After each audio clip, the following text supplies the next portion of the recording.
दोस्तों सब्सक्राइब करें और इस बेल आइकन को दबाएं और पाएं वीडियो सबसे पहले।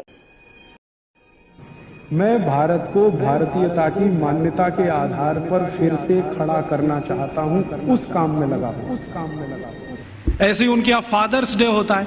फादर्स डे का चक्कर क्या है, यूरोप के बच्चे वैसे तो घर में रहते नहीं, जो गलती से किसी ने रख लिए तो उनको अपने बाप के साथ खाना खाने का अधिकार नहीं है। डाइनिंग टेबल पर अपने बाप के साथ वो नहीं बैठ सकते। बाप अपने डाइनिंग टेबल पे खाना खाएगा दोस्तों के साथ, जब वो चला जाएगा खाना खा के तो बाद में बच्चे डाइनिंग टेबल पे बैठते हैं। लेकिन साल में कोई एक दिन वो फिक्स करते हैं जब बच्चे बाप के साथ बैठे डाइनिंग टेबल पर, उस दिन वो फादर्स डे मनाते हैं। अब उनके मदर्स डे, उनके फादर्स डे, उनके ब्रदर्स डे, उनके सिस्टर्स डे या उनका वैलेंटाइन डे, उसके पीछे कुछ कहानियां हैं। हम बिना सोचे समझे अंधों की तरह से इस पे लग गए। कई बार मैं देखता हूं अजमेर जैसे शहर में, जयपुर जैसे शहर में मदर्स डे पे रैली निकाली जा रही है, प्ले कार्ड लेके बच्चियां अपने अपने हाथ में जा रही हैं, स्कूल कॉलेज उनका छुड़वा दिया जाता है, और ये सब मूर्ख सरकारी अधिकारी किया करते हैं। फिर फादर्स डे पे निकालते हैं, फिर इस पे निकालते हैं, ये सब तमाशेबाजी।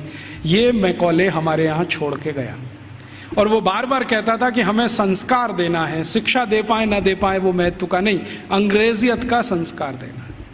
तो वो दे गया।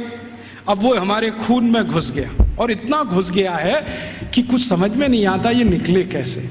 कई बार मैं किसी के घर में जाता हूँ तो पिताजी का नाम है रामदयाल, माताजी का नाम गायत्री देवी, बेटे का नाम टिंकू।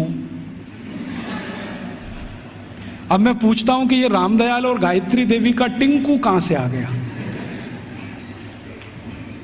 या रामदयाल और गायत्री देवी की बेटी का नाम डिम्पल, ट्विंकल, बबली, डबली।